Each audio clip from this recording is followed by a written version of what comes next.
দোস্ত, একটা কথা বলার ছিল, জানি না কিভাবে বলবো, কিন্তু তবুও বলতে হবে। কি এমন কথা? আর এমন ভাবেই বা কথা বলছিস কেন? কি হয়েছে? কোনো সমস্যা? কোনো সমস্যা না, আবার সমস্যাও।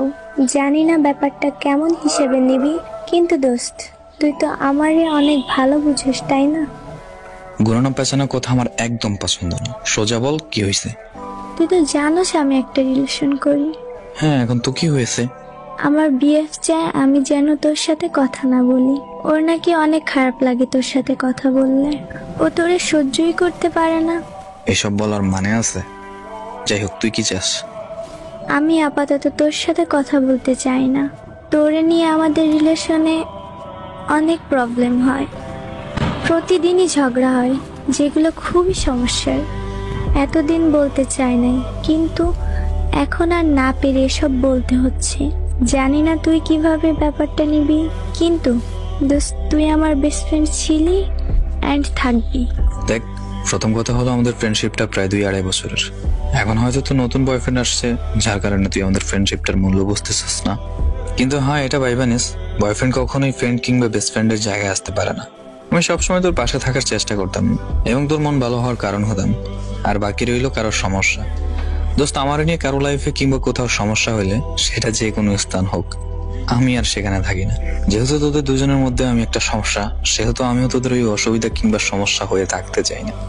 দোস্ত, তুই হয়তো রাগ করছিস, কিন্তু দোস্ত, লাইফ পার্টনার হিসেবে একজনকে খুঁজে নিতেই হয়। তাছাড়া আমার বিয়ে বলছে আমাকে বিয়েও করবে, তাই আমার মনে হলো আমার ছেলে ফ্রেন্ডের থেকে বয়ফ্রেন্ড অনেক বেশি জরুরি লাইফে। আমি চেয়েছি আমার ফ্রেন্ড এবং বিএফ যেন আমার লাইফে জড়িত থাকে, কিন্তু আমার বিএফ চায় না আমার কোনো ছেলে ফ্রেন্ড থাকুক। এখন তুই বল কি করব? বিয়ের স্বপ্ন তো অনেক ছেলেই দেখায়, যাই হোক, হয়তো তোরও দেখায়। এখন কথা হচ্ছে, তোর বয়ফ্রেন্ড যেহেতু জেলাস ফিল করে, যেহেতু আমার তো লাইফে না থাকাই ভালো। কিন্তু হ্যাঁ, ও ছেড়ে যদি চলে যায়, তাহলে তুই কখনো আমাকে দ্বিতীয়বারের মতো পাবি না। আর এটাও মনে রাখিস, এই শহরে ভালোবাসার মানুষ ভালোবাসার স্বপ্ন দেখিয়ে স্বপ্ন ভেঙে চলে যায়। তুই আমার একটা সময় বিয়ের স্বপ্ন দেখতি, আমিও তোর নিয়ে স্বপ্ন দেখতাম। যাই হোক, স্বপ্নটা ভেঙে গেল। যা আমার মনে মনে ছিল, যেটা ভালোভাবেই কখনো প্রকাশ করতে চাইনি, আজকেও প্রকাশ করলাম না। শুধু এতটুকু চাই, তুই ভালো থাক তোর প্রিয় মানুষের কাছে। আমি আবার নতুন করে একজনকে খুঁজে নেব নিজেকে ভালো রাখতে। তুই আমার থেকে অনেক ভালো কাউরে পাবি দেখিস।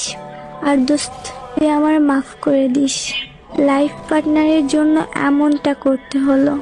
জানি না ওর সাথে আমার বিয়ে হবে কিনা, তবে আমি চাইবো বিয়ে করার। ভালো থাকিস, আর কখনো কথা হবে না। তুইও ভালো থাকিস, আর ভেবেচিন্তে সবকিছু করিস। আল্লাহ হাফেজ। কিছু কিছু মানুষের লাইফে নতুন কেউ আসলে তারা পুরনোকে ভুলে যায়, সেটা হোক বেস্ট ফ্রেন্ড এবং যে কোনো কিছু। ফ্রেন্ড কিংবা বেস্ট ফ্রেন্ডকে যারা কখনোই মূল্য দিতে জানে না, আর যাই হোক, কখনো ফ্রেন্ডশিপের মূল্য বোঝে না। এবং 5